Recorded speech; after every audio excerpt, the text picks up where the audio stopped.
Тоглоом 6. Тоглоомын нэр дүрсний хорноор анилцгаая. Зорилго: тоглоом ба эд зүйлийг өнгө хэлбэрээр нь ижилсүүлэх, олон цөөхнийг ялгах. Одоо хамтдаа дараах дүрснүүдийг анхааралтай ажиглаад хамтдаа нэрлэцгээе. Чиний мэддэг дүрс энд байна уу?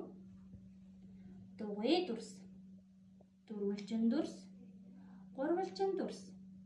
Одоо хамтдаа өнгийг нэрлэцгээе. Цэнхэр, шар, ногоон. Цэнхэр өнгөтэй дугуй дүрс, шар өнгөтэй дөрвөлжин дүрс, ногоон өнгөтэй гурвалжин дүрс. Одоо хамтдаа эхний тавганд дугуй дүрснүүдийг ангилж хийгээрэй.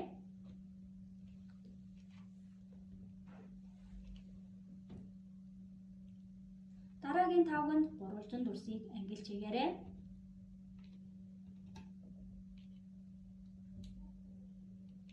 Дараагийн тавганд дөрвөлжин дүрсийг ангилж хийгээрэй.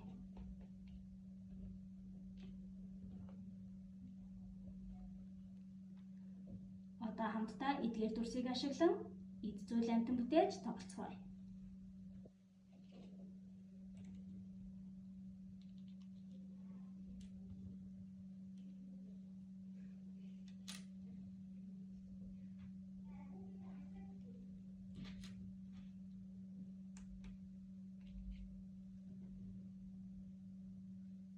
Гэх мэтчлэн эд зүйл амтан бүтээж эцэг эхтэйгээ хамтдаа тоглоорой. Хүүхдээ хөгжүүлэхийн тулд хамтран ажилласан эцэг эх танд баярлалаа.